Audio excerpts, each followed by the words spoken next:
Good afternoon and welcome everybody. This is Louisville Lunch with Louisville Evolutionaries. My name is Jud Hendrix and I'm the Executive Director of Interfaith Paths to Peace, and we have an incredible, exciting conversation today with Dr. Ricky Jones, who definitely fits in our, or at least my category of an evolutionary.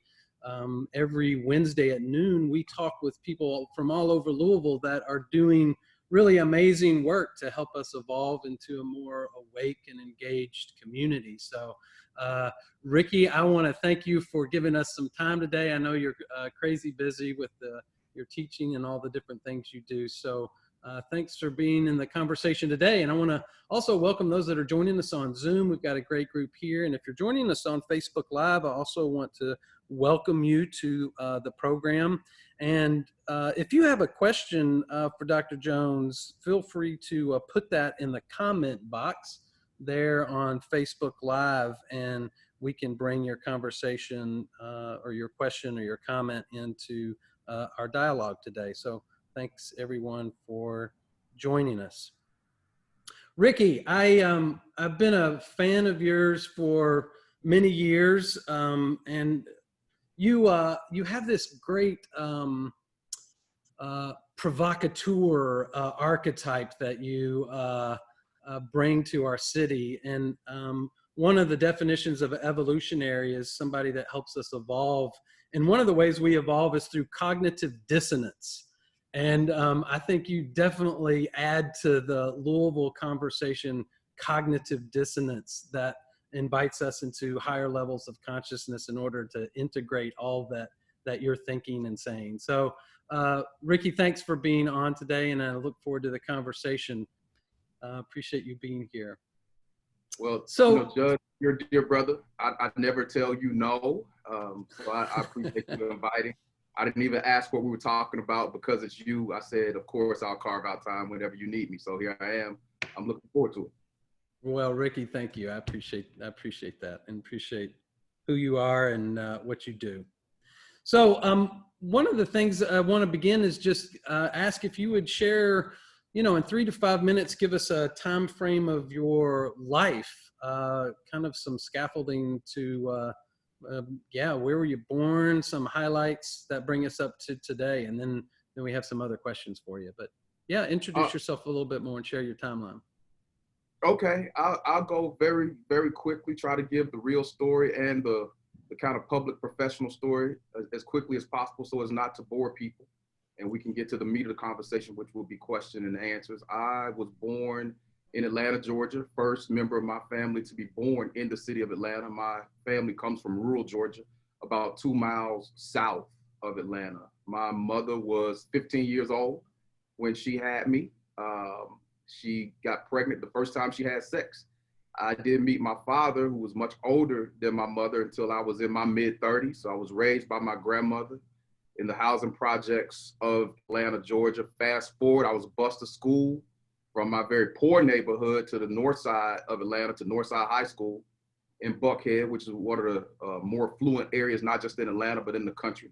I left there, went to Naval Academy Preparatory School in Newport, Rhode Island, then on to the Naval Academy, U.S. Naval Academy in Annapolis, Maryland, for my first 2 years of college. Transferred from there to Morehouse College back home in Atlanta. So I tell people I went to the same colleges as Jimmy Carter and John McCain on one hand, and Julian Bond, Maynard Jackson, and Martin Luther King Jr. on the other. I graduated from Morehouse, came to Kentucky, to the University of Kentucky, which gave me a nice fellowship offer. I was a Lyman T. Johnson fellow there, had no intention necessarily of staying in Kentucky afterwards, but was recruited to the University of Louisville. Came here in 1996. I met Tyler Allen, who put a spell on me, and I've been here ever since. So that's the quick story. That's a great story, and it's Tyler, all true. Other than Tyler putting a spell on me. Tyler's joined us on Zoom as well, and I'm sure he'll have some good questions for you. So one of the ways we like to start these conversations is with our Louisville conversation cards, and so. Ricky, I'm going to have you join. There are 3 levels, so 1, 2, and 3, and then there are 10 cards. So choose a level from 1 to 3, and then choose a card from 1 to 10, and that'll be the way we start off our conversation. Okay, let's go level 2. Let's go level 2, question 5. How about that? Level 2, question 5. 1, 2, 3, 4, 5. Here's your question, Ricky. Is there something that you have dreamed of doing for a long time? What is standing in your way? Is there something you've dreamed of doing for a long time that you haven't done? And what is standing in your way? Yeah, my dream job is actually to be a football announcer. I'd love to be a color commentator for the NFL. What's standing in my way is I haven't trained for that, and nobody will give me a job doing it. Very simply, you know, that's my dream job. A lot of people don't know that. No, I didn't know that. And I think you would be really good at that. So good luck. Hope that Yeah. happens. Maybe somebody watching today can open up some doors for you. Right, right. Ricky, tell me one of the things, what have been some meaningful life-shaping events for you and that helped shape who you are as a person in the work that you do now? Are there some major life events or people that have shaped you that you'd share with us?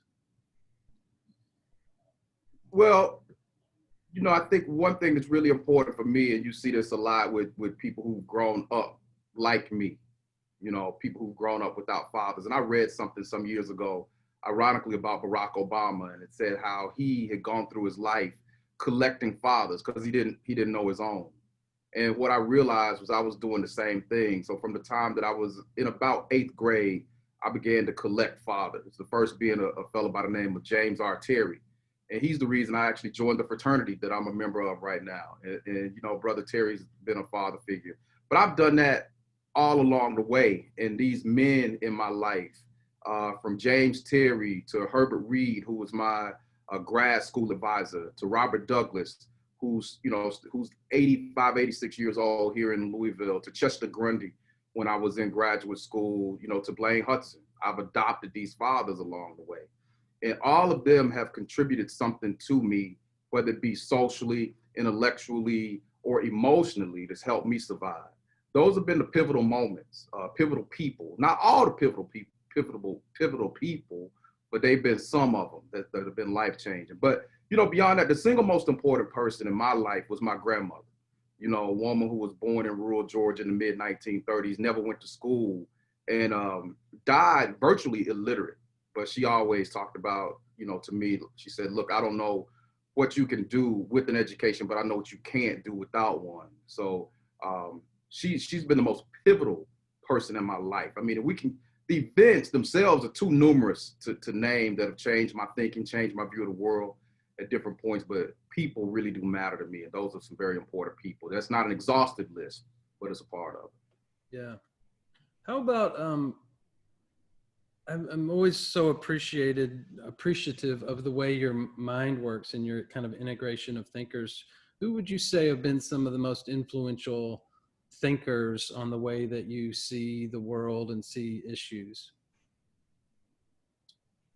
Probably my top 3 would be W.E.B. Du Bois, Antonio Gramsci, and Paulo Freire. Du Bois's view of race and the way that he was able to integrate, you know, intellectual pursuits into social realities was absolutely new.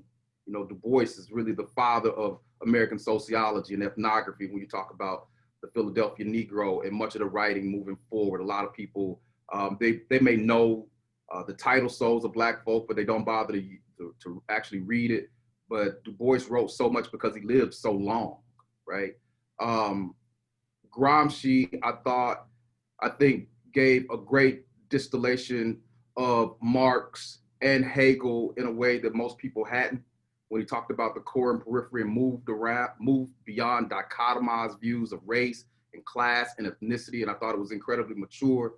And then Paulo Freire probably was the most important contributor to my view of education and the power of education and why educators shouldn't be locked in the ivory tower, but should have social connections as well. And I think that's really at the heart of Black studies as well. You know, in Black studies, we talk about having academic excellence and social responsibility. So it's not enough for us to simply be trapped on campuses, but we have to make linkages with people. So those are really the 3 most important intellectual influences on me. Thank you. I want to talk about Paulo Freire's work a little more with you in the Pedagogy of the Oppressed, which I know you have as a textbook for one of the classes that you're leading now. I'm interested in one of the questions I've always wanted to ask is, how do you find that current academic thinking or process or scholarship has been shaped by whiteness or colonizing Western intellectual traditions? And is there a way of thinking about not only academic studies that feels yeah, what's your critique of that and the challenges in modern academic life related to just the way in which academics are working, and how do you think Black theory, Black thought, the thought of Paulo Freire would influence that today? You know, there's this thought that American education, especially American higher education, is this secluded, progressive space that is inherently fair, that's meritorious, that is forward-looking. And the reality of the situation is nothing could be farther from the truth. In fact, American higher education is actually more entrenched in white supremacy than a lot of other spaces are. It's very, very slow to change. It's led primarily by whites, mostly white men, but you know, there's some white women there too. But it is completely dominated by white thought. And that white thought is continuously replicated again and again and again. And it's such a dangerous space because the people are so smart, right? And so they can do this in a more sophisticated way. It's not blatant, it's very, very subtle. And the arguments sometimes can fly over people's heads because academics know how to dress, you know, their stuff up. But academic spaces are really no different than any spaces in America. And this is what people have to wrap their heads around. And it's a very difficult truth for folks to digest, especially for white America to digest. You cannot have a decent understanding of America unless you understand that white supremacy itself and racism have threaded their way through every area in America. And if you can't accept that fact, right, that's not a theory, that is a fact, then you cannot understand America. And in, you know, that reaffirmation, reproduction, reification of white supremacy and racism that comes along with it, America in and of itself largely is a con, right? It's based on a lot of myths, a lot of tall tales, and outright lies. Some of them are rather innocuous. I mean, you talk about one of the founding fathers chopping down a cherry tree and then saying, I can't tell a lie. Obviously, that's a tall tale, but it's rather innocuous. But when you miss, you know, the reality that racism was at the heart of the founding of the country, where you have a significant number of the founding fathers who were simultaneously writing that all men are created equal and holding slaves and reaffirming racism and reaffirming the inhumanity of Black people and destroying first world people in this country, then you miss the very roots of America, right? And so that gets reaffirmed in higher ed all the time. People say things about Black studies. You know, you hear these arguments about Black studies where folks will say, well, you know, isn't Black studies by virtue of the fact that it is called Black studies, isn't that inherently racist or reverse racist or sowing seeds of division in the country? And my retort to them is this: look, the sad reality of America is because of white supremacy, right, and everything that it's built on, white man's burden, manifest destiny, white superiority, whites being chosen by God, you run down the list. The sad reality in higher education is everything is based on whiteness, and so you have to state if something is running against that narrative. Everything outside of Black studies, or Latin American studies, or Asian studies is understood to be white. You don't have to go over to the history department and say, is this white history? You know, it's understood it's white history. If you go to the sociology department, you know it's white sociology. If you go to the psychology department, you know everything, for the most part, that they're teaching are based on European descended paradigms. And that gets reaffirmed, you know, over and over and over again. So everything else is seen as some type of outlier or false knowledge or recreation of history or erasure of history, all of these things. But really what it is again, another manifestation of white supremacy. And so people get upset about using that terminology. and they think that somehow American higher education is insulated from that, or too progressive for that, or it's a space where all the white people and black people hold their hands singing Kumbaya. And they're not. You know, the reality of it is we have been in a long-standing intellectual war in American higher education, and we are still fighting that war today, you know, for the hearts and minds and future of our children who are coming to these campuses all over the country. So, you know, that's the reality of what's going on. And make no mistake, if you have black people who are reaffirming the humanity of black people, I like to say about Black studies in this moment, you know, especially my department and others, you know, our slogan for the year, Pan-African Studies, where Black lives have always mattered. And if you're that person, please understand that you're going to be pushed to the margins in American higher education. And sometimes not just pushed to the margins, but attacked professionally and even ruined, but you will definitely be limited. And that's the reality of what we have going on in higher ed. And that's not just true at Louisville. That's true all over this country at predominantly white institutions. And my colleagues will tell you that. Yeah, and I want you to know that Louisville is behind you and so appreciative of the programs that you're creating at U of L. And I know that's a challenge and difficult, but the intellectual traditions you're bringing as a resource to our community are just fabulous. So thank you for your courage and staying in there in the midst of all the personal attacks and all of that happens. Know that we appreciate you. Let me speak to that for a second, Jud. You know, this idea of me being courageous, right, and brave, and I'm an outlier. That really doesn't speak to my personal character. That speaks to how rotten American culture is, and it speaks to how fallow Louisville is as well. When all I do is tell the truth, right? People may disagree with me, but they never say I lied to them, right? And so we're in a space where telling the truth in and of itself is a revolutionary act. Now think about that for a minute. Telling the truth is a revolutionary act. So if you're willing to tell the truth about something's going on in the workplace, something's going on in the city or the state or the country socially or politically or economically or along lines of race, if you're willing to tell that truth, you're seen as abnormally courageous, abnormally brave, which lets you know that the majority of the country is normally cowardly, normally selfish, normally unwilling to step into the fray to speak to the humanity of other individuals, men, women, and even children, as many are being destroyed intellectually, but also being destroyed physically. So we have to get out of a place where a Ricky Jones or anybody else in any space, whether it's in Kentucky or surrounding Ohio, Indiana, or, you know, across this country, who just tell the truth, and we're seen as abnormally courageous. Something is wrong with that, and I think we need to get our arms around it. Yeah, thank you. I do want to come back. Paulo Freire is an author that wrote a book called The Pedagogy of the Oppressed, and I want to unpack that a little bit. One is I want to know why you chose that as one of your textbook. What do you think Paulo Freire's Pedagogy of the Oppressed is offering, and why do you have students read that? And that's part of the name of the class that's a part of as well.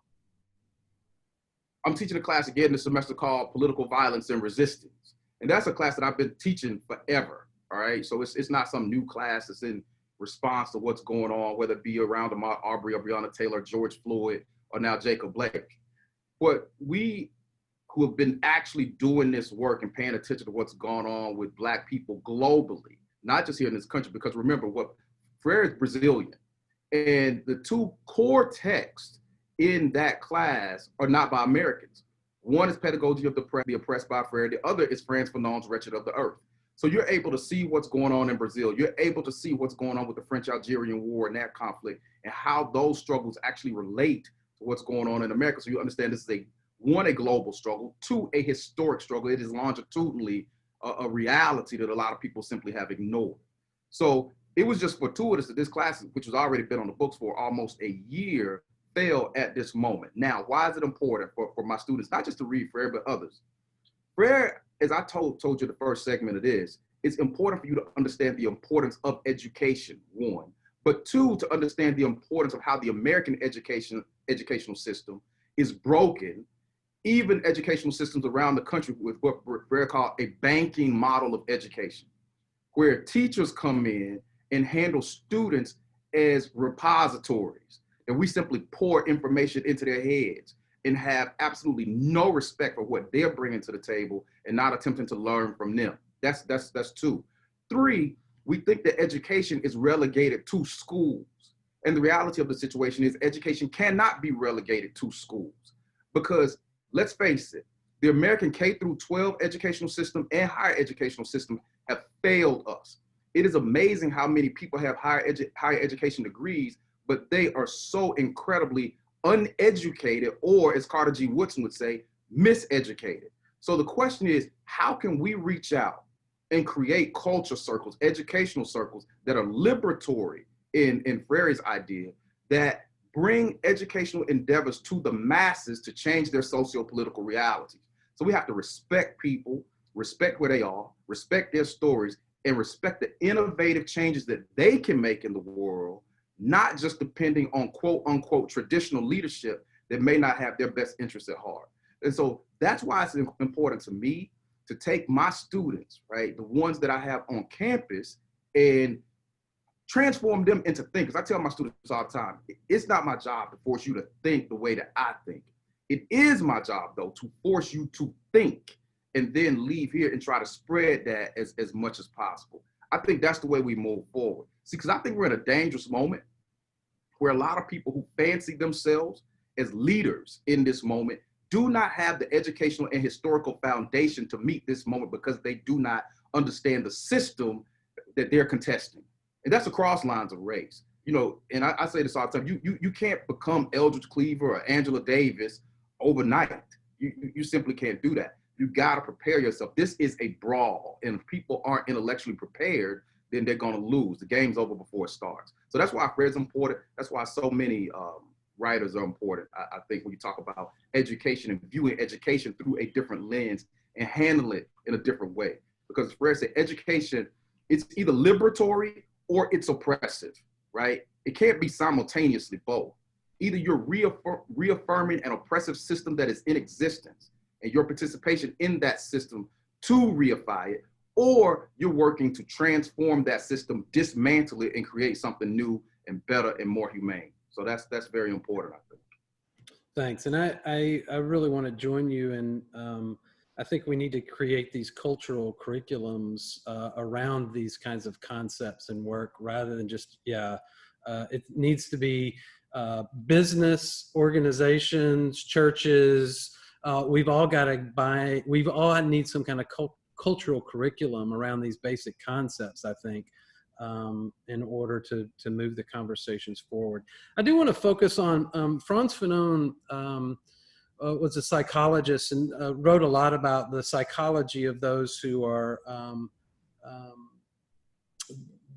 oppressed or marginalized. He makes an interesting comment that I wonder if you could reflect on.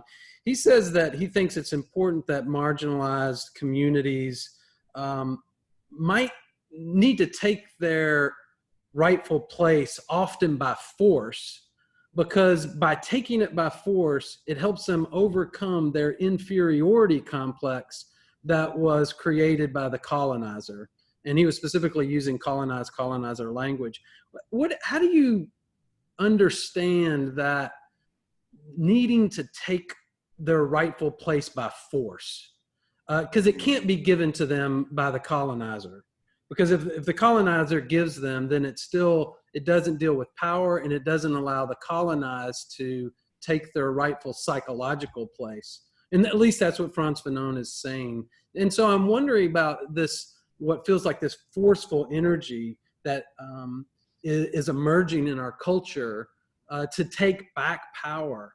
Do you think there has to be some level of force and maybe even violence in order for that to happen? You know, Fanon is interesting, right? And Fanon is instructive. And readings of Fanon are dangerous if they're elementary.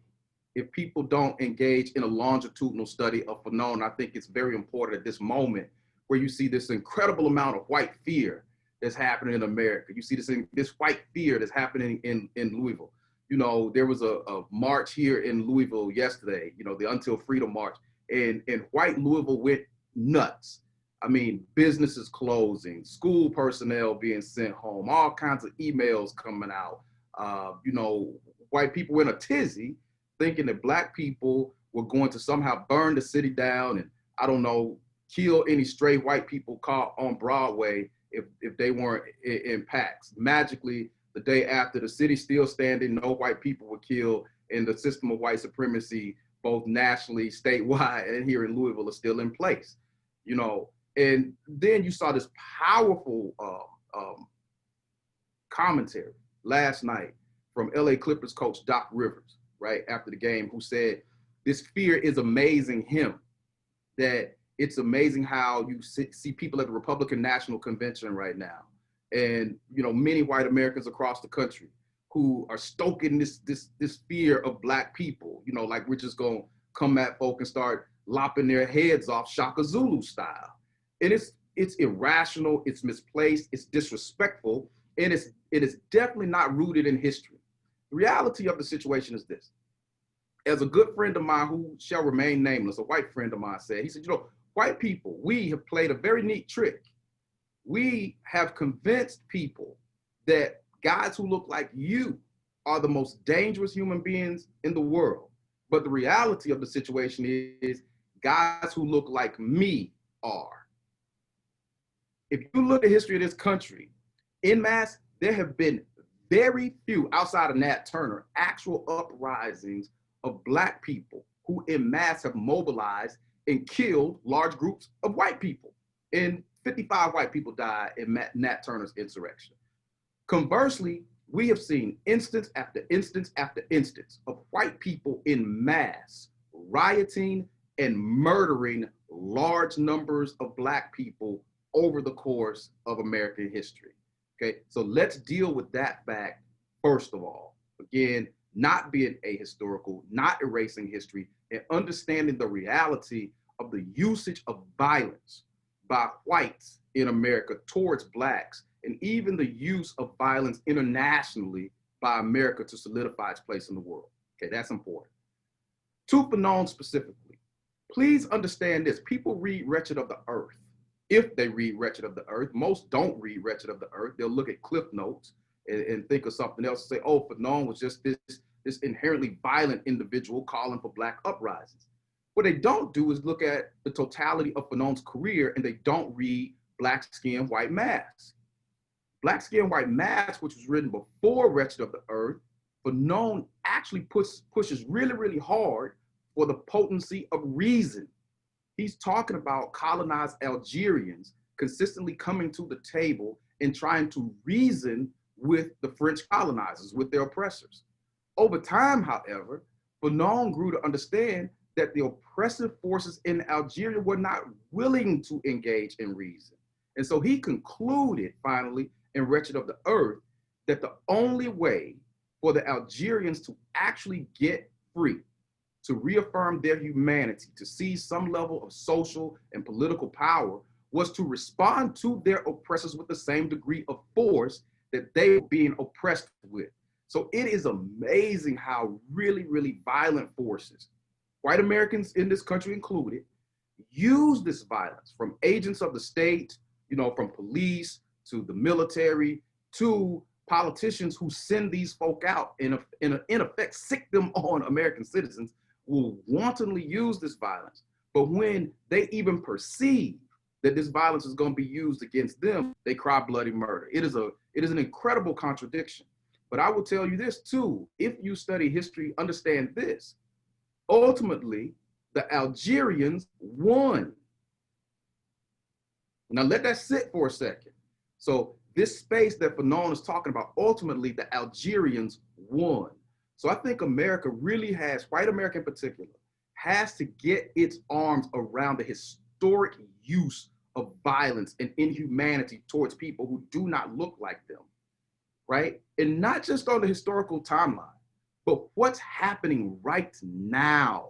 It is amazing how we still see Black men, women, and children murdered before our eyes and people will still justify it. We just saw it again the other day with Jacob Blake. Shot in the back 7 or 8 times, now paralyzed, and there's still people who are justifying that shooting. The one that disturbed me the most, and people don't talk about it as much anymore, I have a 12-year-old daughter in Cleveland, Ohio, a few years back. 12-year-old Tamir Rice was shot dead by police who arrived on the scene and shot that child dead, who was simply playing with a toy gun in a park, and they killed him upon 2 or 3 seconds of arrival. And the city of Cleveland ultimately concluded that Tamir Rice was partially responsible for his own death. You know, this is insane and inhumane reasoning when you talk about it. So I think that people have to take more time, right, to talk about these things, to talk about Fanon, to talk about what Douglas said. When Douglas talked about power, he said power never concedes anything without a demand. It never has it, it never will. And so, you know, my idea about power as we close out, you know, this particular segment, here's what power really is. Here's what white supremacy really is. It's one group of people in America, white people, nationally, statewide, or in any locality, not just politically, but business-wise at universities too, feeling that they are the only group that ultimately has the right to think, know, and decide. So even when Black people bring the best ideas under the sun, you still have white people or people of color who will reaffirm white supremacy. We saw that with Vernon Jones and Herschel Walker. We see it with Clarence Thomas. We see it with Daniel Cameron, who affirm white supremacy, not all white. You got some Black folk, some Native American folk, Asian descended folk, Hispanic folk, Indian descended folk, who will reaffirm white supremacy because they think that's their best way to get ahead. So even if you bring great ideas to the table, there's still somebody who reaffirms that status quo who's in a position to say, okay, we're gonna move forward with that idea. Or, nah, we're nixing that one. We're gonna X that idea. We can't do that. So Black people are still put in a position where we're consistently begging to be heard, begging to have things done, begging to have the ideas that we know are positive, that we know are effective, but we still have people in a supremacist system to say, nah, we don't think we're gonna listen to you today. That's what power really is. And it is on naked display quite often. Thank you. I appreciate those comments. Those of you that are just joining us, welcome. We're talking with Dr. Ricky Jones on Lunch with Louisville Evolutionaries. I do want to open it up to those of you that may have a question for Dr. Jones. You're welcome to put that in the comment box. And also those of you that are joining us on Zoom, I've got one more question, and then those that are joining us on Zoom, I would love for you to unmute yourself, and you're welcome to ask Ricky a question about who he is or what he thinks about things. My question, Ricky, what are your thoughts about there's this the terminology of ADOS, the American descendants of slaves, is being used a lot, and wanting to distinguish that as we look at coalition building around different marginalized groups, different groups that are possibly coming together to create coalitions, and the challenge of when that has been helpful and unhelpful for specifically those who are descendants of slaves. And as a coalition builder myself and trying to bring different groups together, I also want to unpack that a little bit about when has it been helpful and when has it been challenging for ADOS, the descendants of American slaves, to be in coalitions, and when is that not helpful for the unique agenda and the situation of the Black community, specifically those that are descendants of slaves. Can you shed a little light on that? Well, that's a broad question. I certainly am not going to venture to speak for the members of ADOS to defend them or to condemn them in this. Here's the challenge. Folk one, and Fanon talks about this. Fanon talks about national identities versus global coalitions and linkages. There's a reason why the department in which I teach is called Pan-African Studies instead of African-American Studies. Pan meaning all. We try our best to engage the African diasporic experience. So we're looking at Black people all over the world. As folk talk about Africa, some people don't understand this, there are Black people everywhere. You know, they'll talk about a Black person, you know, in Jamaica, or a Black person in the Dominican Republic or a Black person in Britain, and they still want to say African American. No, they're not African Americans. They're not here in, going through the national experience that we're dealing with in the United States, but they're still African descended. They're still Black. That's why most of my classes will say Black, because for me, I think it's a powerful term. I think it's more inclusive. I don't think there's anything wrong with ADOS talking about the national experience of Black people in America, okay? I think that is important. You can run into problems if you engage that experience as singular or exclusive. And so to my thinking, there are certainly people who subscribe to the ideology that there needs to be attention paid to the national experience of African Americans, who also can balance that with building some linkages with people from the global Black African diasporic experience. I think that is certainly possible.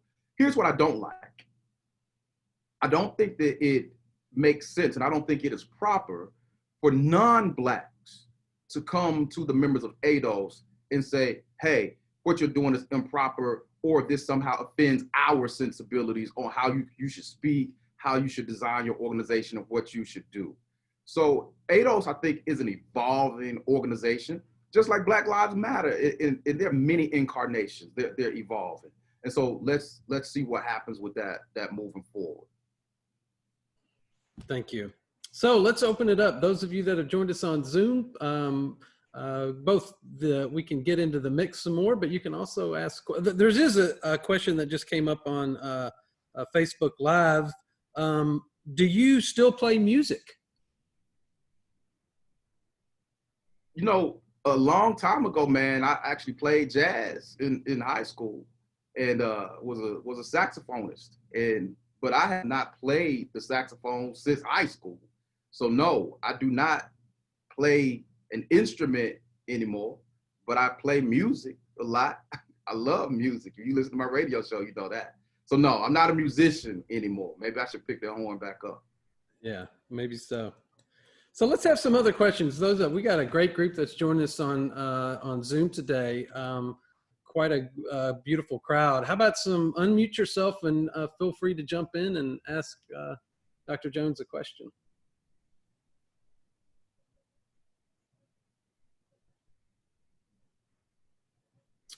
There was, yeah, somebody jump in there. Feel free. Question, comment, keep the conversation going. Tyler? Yeah. Welcome. Well, yeah, I have these were some pretty heady intellectual thinkers that you all have talked about, and I was warned ahead of time that it would be over my head. But I am kind of interested in a little commentary on if one finally learns to pay attention to what people take in constantly through our television and our reading in American culture, just the insidious nature of the nonstop reinforcement of we call it white supremacy, but it is usually the nonstop reinforcement of some sort of hierarchical understanding or some sort of marginalizing of people. And it just is so overwhelming that in your work talking to young people, Dr. Jones, it's so completely overwhelming that trying to help people to learn to ferret that out and even understand how they're constantly being inundated with that. And by way of example, literally, I picked up the book Jaws, 1970s, huge, major, popular book that's about a freaking shark. But as it turns out in that book, there is a Black serial rapist, like totally extraneous to any part of the story, yet it's in this major cultural artifact of our culture. It's just nonstop, it seems. I'd be kind of curious how you talk about and try to help people ferret that out and understand that. Well, are you talking about Black kids? Well, that's the problem, is that I'm really kind of focusing on the people like me. I hate to say that, but yeah, how do you talk to people about that? And if it is talking about, how do you talk to Black kids about living in a world where that is just so It's nonstop, constant. I think they're two different conversations while simultaneously being the same. Right. Because what folks don't understand is white supremacy damages us all, but in different ways. The end result of it is that Black people, many, leave this process feeling inferior, feeling that white people are somehow better than them. And that gets reaffirmed, you know, across the board. But white people leave the process feeling that they're superior, which gives them, you know, this false sense of worth, right?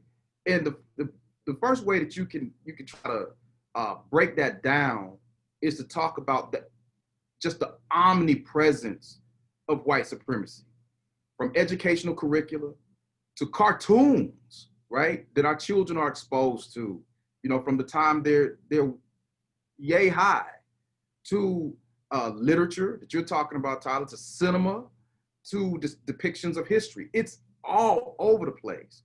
And when you actually start paying attention to it, you realize how deep-seated it is. It makes it even more disturbing, right?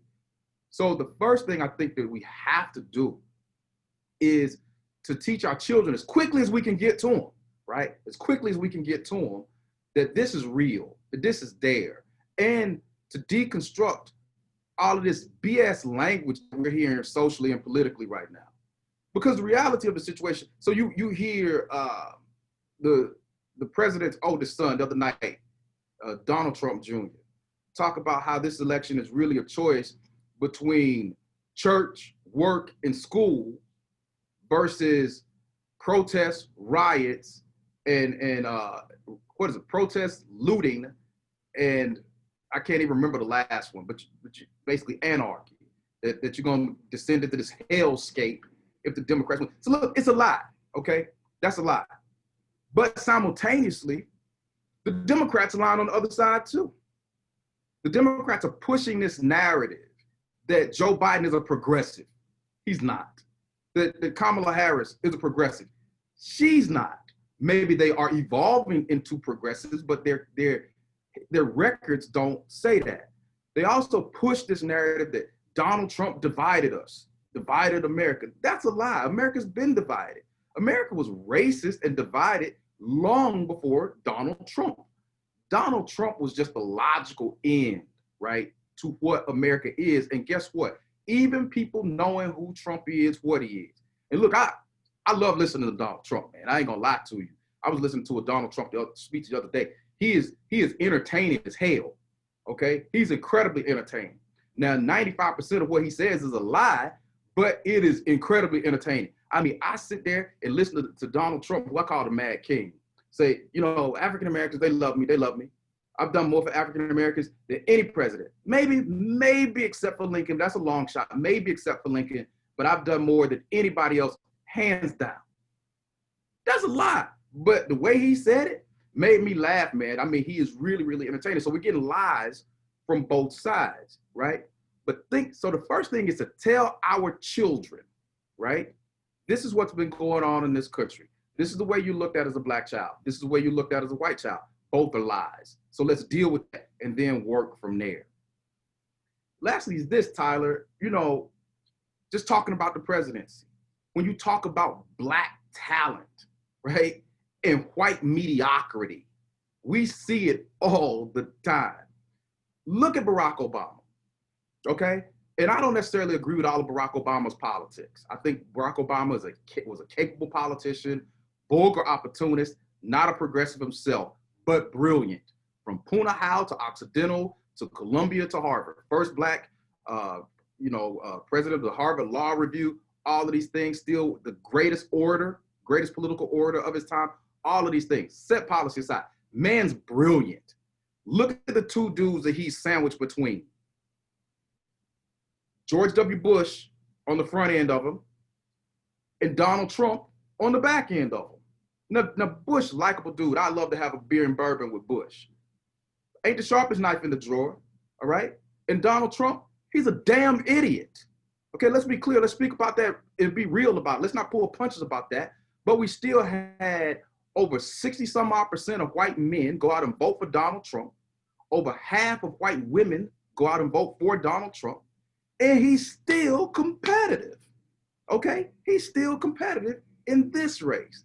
That tells you something about, that ain't about Donald Trump. That tells you something about white America, right? And how can we change that is to deal with it. In 1996, when South Africans were coming off apartheid and they brought the Truth and Reconciliation Commission together. It's really, really important as Americans talk about coming together, not coming back together because we ain't never been together, but coming together, that reconciliation. Let's deal with some truth first. And I'll close your question with this.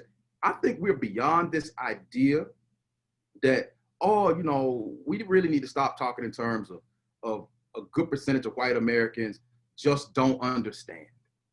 I think that's disrespectful to white people's intelligence. Like, white people don't live in the same America that we live in. They don't understand when you talk about Black suffering. I think they're smart enough to understand.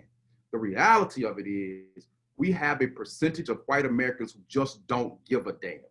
They just don't care. And they are not willing to give up any of their privilege and their supremacy, and they'll fight tooth and nail to hold on to it. There are only two questions. What percentage of white America functions like that? And two, what are we gonna do once we understand and accept that obvious truth? So, you know, that's my idea on that stuff. What do we do with our children and teaching them? The truth. You can't have reconciliation without truth. I want to come back to Paulo Freire's work when he talks about the ways in which the oppressor and the oppressed can work together for liberation. What do you think his ideas, even though that was written in different contexts, what are the principles around ways in which the oppressed and oppressor can work together that you think are still applicable, especially for the current context between white and Black communities? It's fair to say oppressors and oppressed can work together only after the oppressive forces of a society understand that their oppression is real, what they have done, and therefore work to cease being oppressors. That's incredibly important. Oppressors can't work with oppressed people who are conscious of their oppression, right, to reconstruct the society if both are still trying to reaffirm the status quo and simply carve out space for a few oppressed people to participate in that space as it is. As Freire said and Marx said before him, in a society like the one we're living in, for the oppressor to have is to be. Everything is about things. Everything is about capitalism. Everything is about holdings, right? Things are much more important than people. To have is to be. For the oppressor, if he or she does not comprehend that this is a society in and of itself that must be deconstructed and then recreated, for the oppressed people who are reaffirming that, to be is to be like the oppressor. This explains a Daniel Cameron. This explains a Ward Connerly. This explains a Condoleezza Rice. This explains a Nikki Haley, a Vernon Johns, right? This explains these people perfectly. For them to be is to be like the oppressor, and neither one of them are trying to create a more humane space. So it's not about oppressed people making it, becoming successful in a space where they are recreating the same reality for the majority of people who either look like them or have lived the oppressed lives that they've created, right? They cannot be sub-oppressors. So the only way for oppressed and oppressor to come together and recreate something is for both of them to give up their role in the society that formerly existed to create something more noble, just, and true. This is what I talk about, Jud, when folks talk about Black folk being at the table. You know, we just need somebody at the table. Look, it really doesn't matter if a Black person is at the proverbial table, if he or she is saying the same damn thing that white supremacist thinkers at the table been saying for years. If you don't have enough bravery, enough consciousness, enough education, enough humanity in you to sit at that table and say, I'm sorry, y'all, this is wrong, okay? So we need to rethink this. And if the other people at that table don't have enough bravery, humanity in them to listen to a person who's bringing them a different view of the world from the oppressed point of view, then they ain't trying to change the world either. That's why I say, you know, whether it's at universities, corporations, and government, all of this stuff, we hear these people over and over and over again. We need to do better. We understand now. We got to change. We got to do this, that, and the other. No. My question is, how much power are you willing to give up? How committed are you to transforming the world? How open are you to the reality that something is very, very wrong in this country and has been very, very wrong in this country for a very long time? How open are you to the reality that this country has been willing to annihilate the lives of men, women, and children just because they looked a little bit different? Or annihilate those lives, the lives of people who may look like you, but they have less. And you're willing to use them as pawns in a capitalist meat grinder just to make you more money. How willing are you really to engage that, right? Those become very, very different questions. Those become very, very different questions. And I don't know how willing America is to do that. Yeah, and one of the things of Paulo Freire's work, he does a brilliant job of talking about all the ways the oppressor community tries to act like it is coming alongside and helping, that continue to reinforce its power and control. And we see that a lot. I mean, it's the challenge of how does white power and privilege mask its charity or mask its helping in order to keep its power. Some people have said that the word compassion and the concept of compassion is just part of white rhetoric in order to reinforce power without actually changing systems and structures. Do you have a thought about that? Yeah, Freire talks about, you know, false charity or false generosity. And I think there's something important to understand when you talk about structures, institutions. Once those institutions are formed and they last for so long, right, over generations, they take on a life of their own. So much of the rhetoric around the maintenance of those institutions, even though it is false rhetoric, it is destructive, it is supremacist, you will have people who will accept that rhetoric, and after a while, they'll forget that it's a lie. And so they conspire without even knowing they're conspiring. You will have whites who engage in that false generosity, but they think it's real, right? They've been so deeply socialized to keep things the way that they are. Freire says this too: oppressors never call oppressed people oppressed. They simply don't like that language. It doesn't work out for them. Oppressive people who have moved to the positions where they are because of violence and inhumanity are very quick to point out the anarchists in the street, the violence in the street, the potential violence of people who look different from them, while never acknowledging the violence that has been used to put them in the position where they are, right? And so it's a contradictory interaction, and it's a dangerous and inhumane interaction that is completely designed to maintain the status quo. Very much like university bureaucracy. Somebody comes in and they make a rule. And then somebody else comes in and they put another rule on top of that rule. Somebody else another. After a while, you got a bureaucratic process that takes 10 steps that really should take only 1 or 2, and nobody understands how the hell to get through the process. That's the institutionalization of white privilege in this country. So you have some white people that they believe this. They believe that Black people are inherently violent. They believe that if they give, you know, one Black kid a little bit of time and they go to a school and give somebody a scholarship, that they're doing real, real, real good. But they never engage the structural reality of oppression that keeps white supremacy in place. So it's a dangerous reality, but we're so uneducated in this country right now, Jud, right? We're so ADD. The anti-intellectualism runs so deep, and the mediocrity has not only been accepted for so long, and it's across lines of race, right? The mediocrity has been accepted for so long, not just accepted, but celebrated. Now that we're at a moment, right, where we really need leadership, where we really need change, we don't have the players on the court to put the ball in the hoop, right? We don't have the players. We don't have the mayors. We don't have the governors. We don't have the president. We don't have the leaders of corporations. We don't have the professors. We don't have the players right now. And so right now, we got to go through kind of a minor league reorientation and restructuring, so where we actually put some players in place and create a world where there really are more people who know who the hell Cornel West is than know who Kanye West is.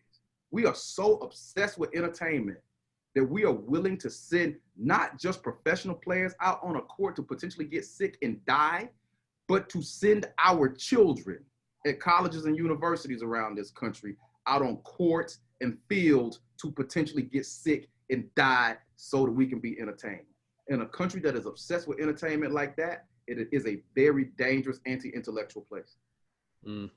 Thank you for that commentary. We do have time for one or two questions, maybe. Does anybody want to, Justin, you had your hand up. You have a question that you'd like to ask Dr. Jones?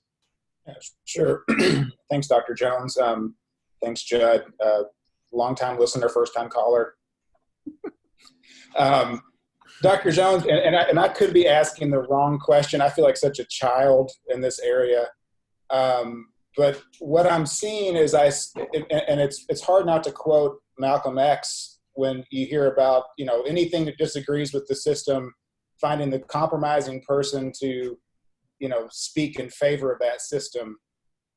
I'm seeing that a lot, and particularly on Facebook, where it's like, well, so, Diamond and Silk said this, so they can speak for all Black people. Yeah. And it's really hard to not call them out and shut down, and that makes for very awkward Thanksgiving dinners. But maybe Thanksgiving needs to be awkward. I don't know. I mean, do you have some tips or resources for calling people in? It's confirmation bias. Justin, you're always gonna. That's what we were just speaking to a little while ago. You're always gonna be able to find some Black people who gonna say what you want to hear. Herschel Walker is always gonna be out there. Diamond and Silk are always gonna be out there.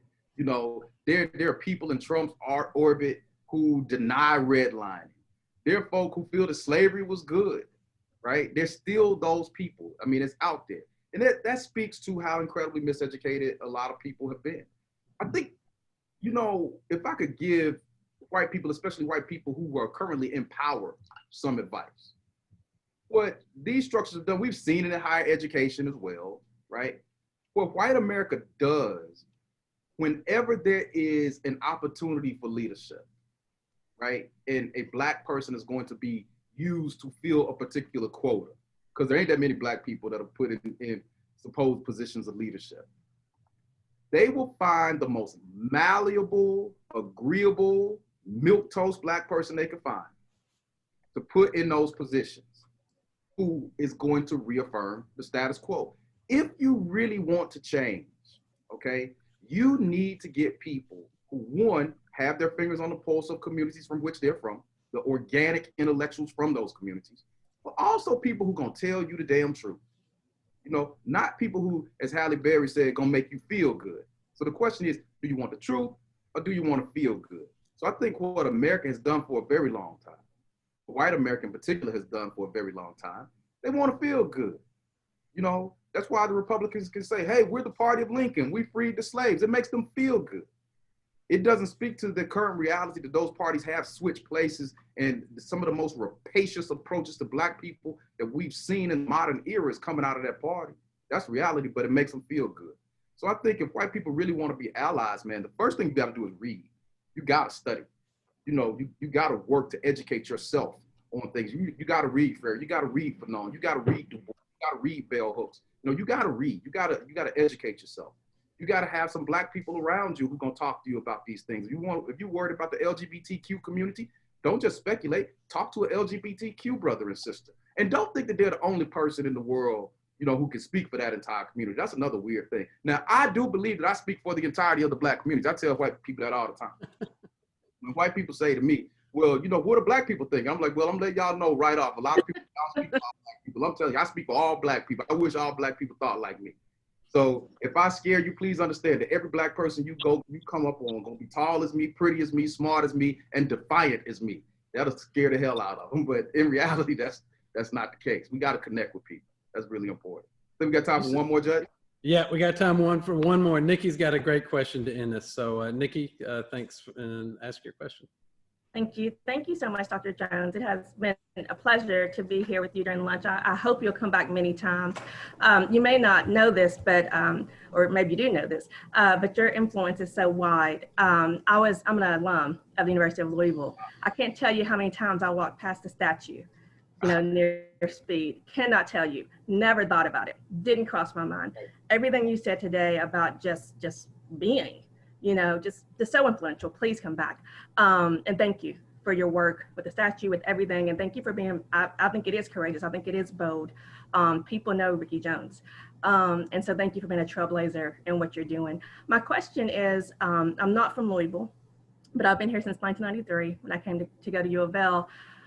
I wanted to kind of get your thoughts about what are your thoughts about us moving forward? Once hopefully the Breonna Taylor case comes back, the decisions, once the protests end, once things with COVID maybe get to a calm, but particularly around the racial pieces, what are your suggestions and thoughts about how our community that we see really shattered moves forward in a positive way, of course? Yeah. Louisville's an interesting place, and I think Louisville is the gem of Kentucky. It's the most progressive place in Kentucky, right? Just like Atlanta is the gem of Georgia. But that can be really, really deceptive when you talk about Louisville being the most progressive place in Kentucky, because everything is relative.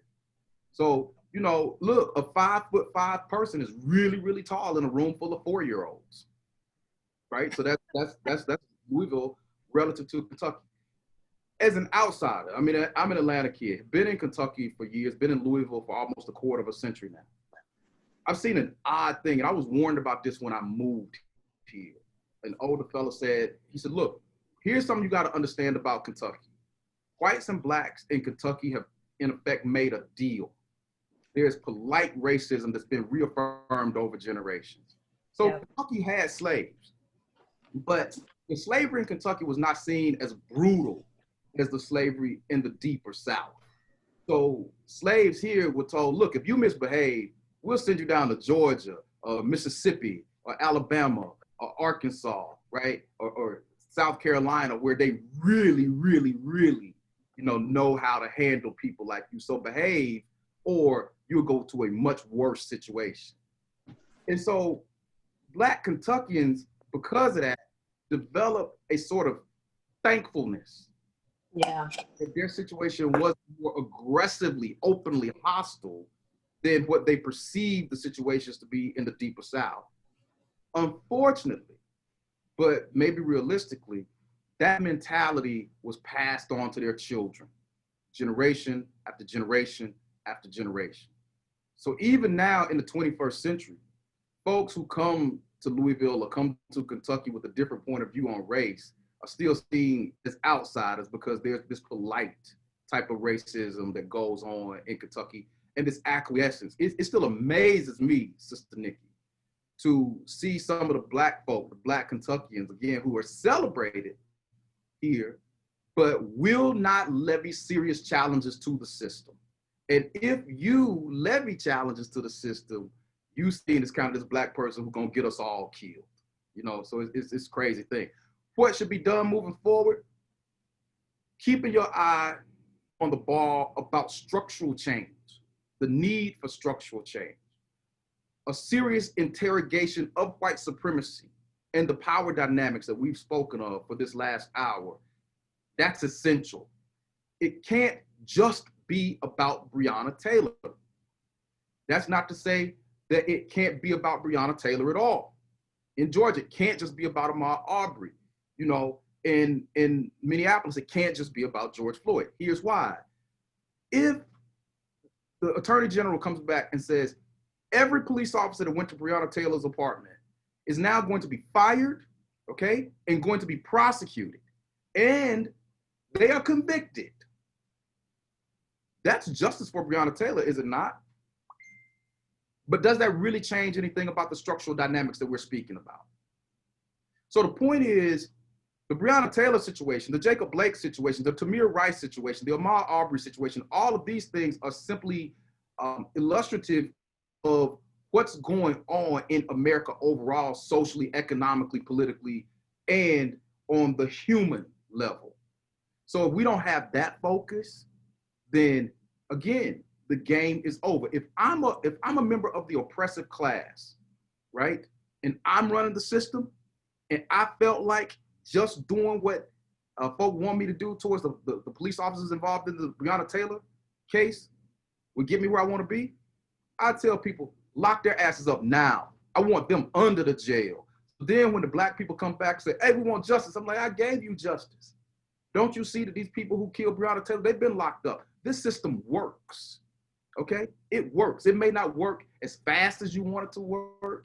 It may not work in the way that you want it to work, but it works. That, again, is an opium for people.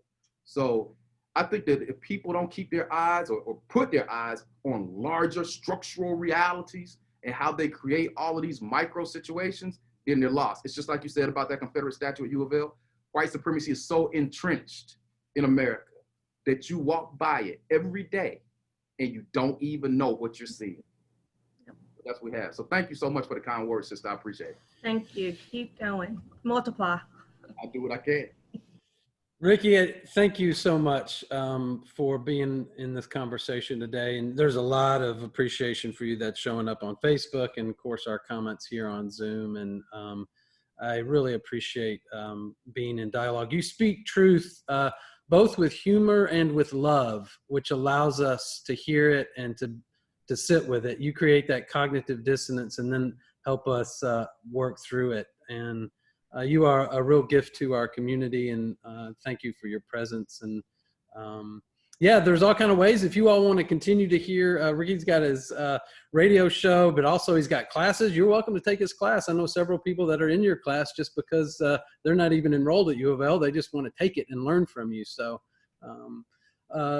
thanks, Ricky. Any kind of final words that you've got? We want you to know how appreciative we are of your work. Well, you know, first of all, what you said, Jud, I do appreciate people, everybody who listens to the iHeartRadio show, everybody who reads the columns in the Courier Journal, USA Today Network.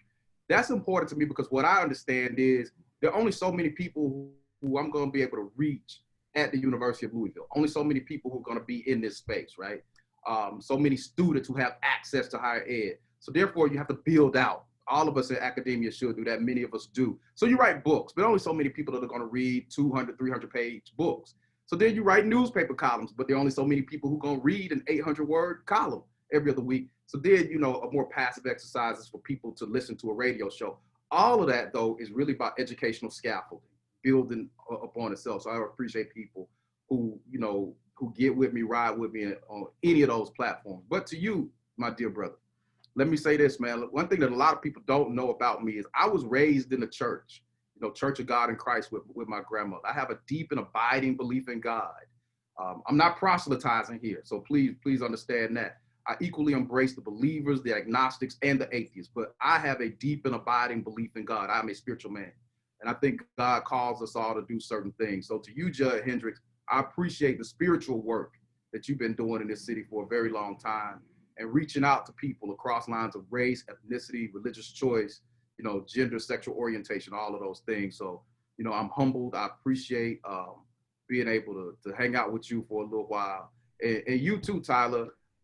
I appreciate hanging out with you for a little while. The first and only man to ever bring me flowers. I want to say that again, is Tyler Allen, and we'll talk about that when we get out here. So people for years thought that Tyler was my gay lover, you know, and so, you know, so much love to y'all, and much love to everybody. I really do appreciate it. Thank you, Ricky. And Thanks, Ricky. Appreciate you all being on. And join us every Wednesday that we have great conversations with really wonderful people. Interfaith Paths of Peace does programs, morning devotionals at 9 o'clock from different faith traditions to nurture that spirituality and soul work, the grounding from which we can do the justice work. And then at 3 o'clock every day, we host different programs. And we've got a great program coming up on Thursday called The Beloved Community, where we're going to be looking at the concept of beloved community from Dr. King, but also where he got that concept from and how that played out in his work and vision. So join us Thursday at 3 o'clock for that conversation. Thank you all for joining us. And again, deep bow to you, Ricky, and you all are welcome to unmute yourself and give your thanks to Ricky as you sign off. Thank you all. Thank you. Thanks, folks. Thank you, Jud. Thank Thank you. you. so much, Dr. Jones. Thank you so much.